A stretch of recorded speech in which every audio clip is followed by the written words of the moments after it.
Assalamualaikum warahmatullahi wabarakatuh. Baiklah, perkenalkan nama saya Afifah Aulia dengan NIM 220330003. Saya Azura Turjana dengan NIM 220330063. Baiklah, di sini kami akan menjelaskan materi tentang dinamika benda tegar. Baiklah, sebelum memasuki materi tentang dinamika benda tegar, perlu kita ketahui bahwa benda tegar adalah benda yang tidak mengalami perubahan setelah diberikan gaya rotasi.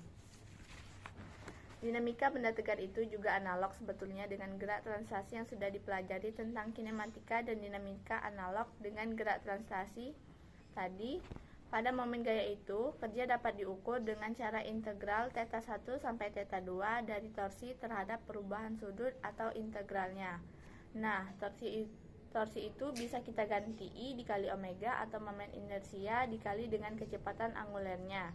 Maka kita ganti nilai torsinya sehingga merubah batas integralnya menjadi omega 1 sampai omega 2 dari I omega D omega. Lalu kita masukkan batas-batas integralnya sehingga menjadi setengah I omega 2 kuadrat dikurang setengah I omega 1 kuadrat. Selanjutnya kita lihat bagaimana energi kinetik rotasi tersebut. Kalau energi kinetik gerak translasi itu kan setengah mp kuadrat. Kalau di gerak rotasi sebetulnya analognya saja, di mana energi kinetik bisa disimbolkan dengan K, di mana K itu sigma setengah mp kuadrat. Kita ganti sesuai dengan besarannya juga pada gerak rotasi, di mana kecepatan atau V pada gerak ini sama dengan omega dikali R. Maka masukkan nilainya ke sana, omega dikali R dikuadratkan sehingga hasil akhirnya nanti itu setengah I omega kuadrat. Di mana I di sini adalah momen inersia. Kalau untuk partikel kita ambil mr kuadrat.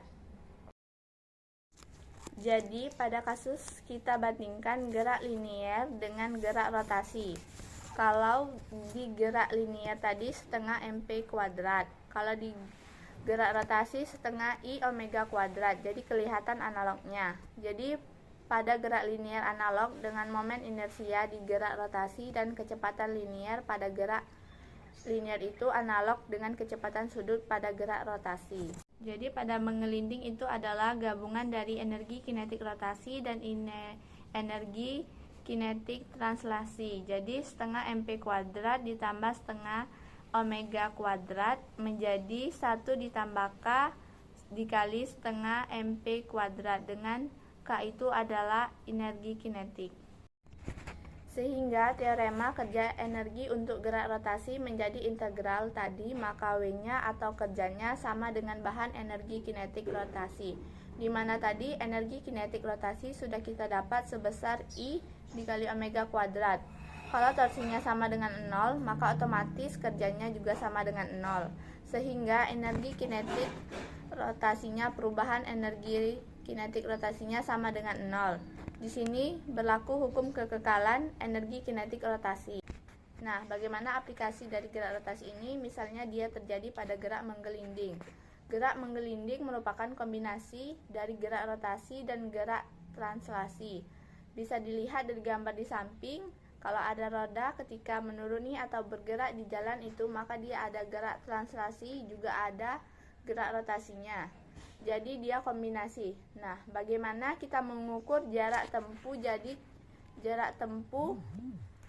Jadi kita lihat hubungan antara perpindahan atau jarak tempuh itu dengan perpindahan sudutnya. Jadi S sama dengan θ R.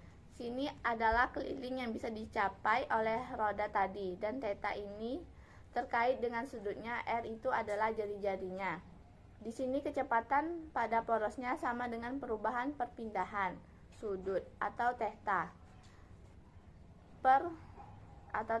per D waktu, ini sama dengan omega R, sudah kita dapat juga sebelumnya. Nah, dalam 3 gambar ini mewakili bagaimana bentuk dari gerak menggelinding tersebut. Di gambar pertama itu dia murni berupa gerak rotasi saja. Jadi murni berupa gerak rotasi. Kemudian pada gambar kedua ini murni dia gerak translasi. Jadi kalau kita gabungkan maka akan terjadi gerak yang berputar, yaitu jadi gerak menggelinding. Gerak menggelinding itu gabungan antara gerak translasi dengan gerak rotasi.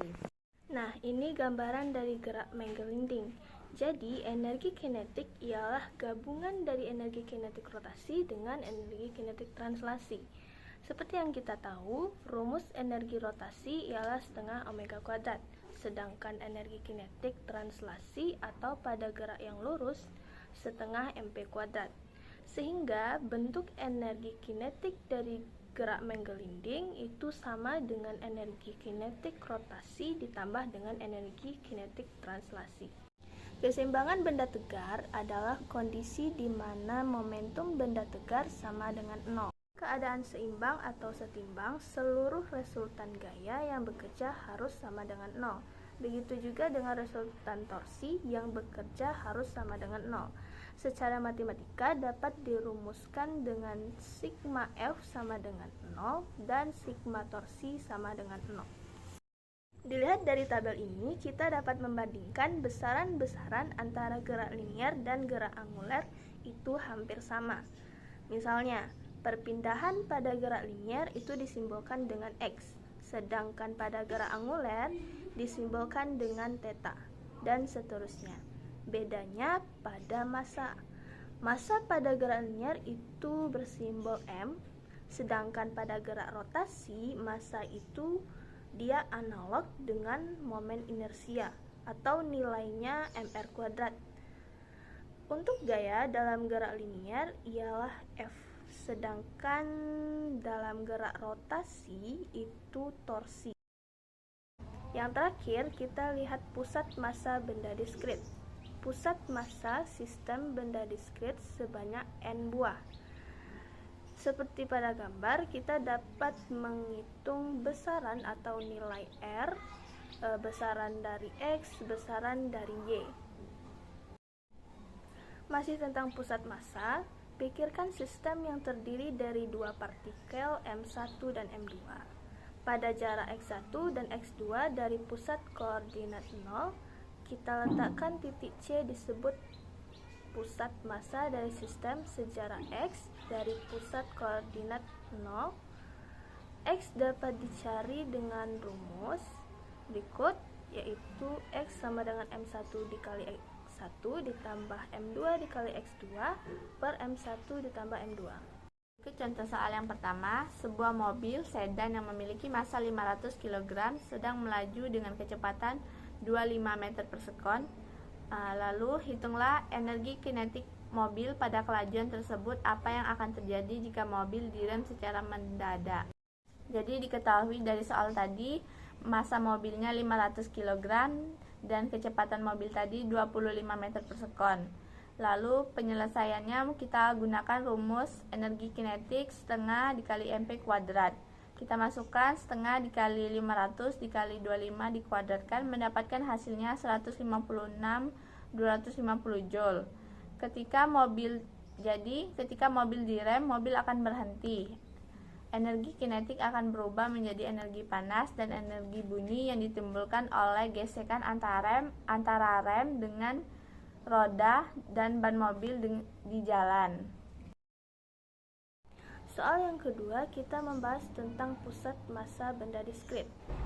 Dua buah benda bermassa masing-masing 5 kg dan 3 kg berada pada posisi X sama dengan 2 meter dan 4 meter dari titik acuan.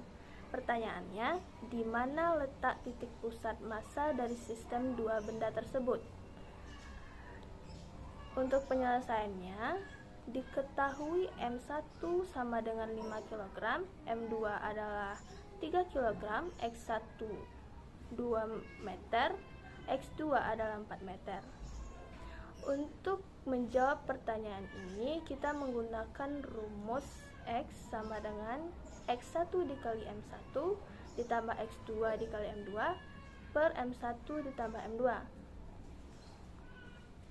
Kita tinggalkan masukkan angka-angkanya dan mendapat hasil yaitu 2,625. Sekian, terima kasih telah menonton video pembelajaran dari kami. Materi tentang dinamika benda tegar.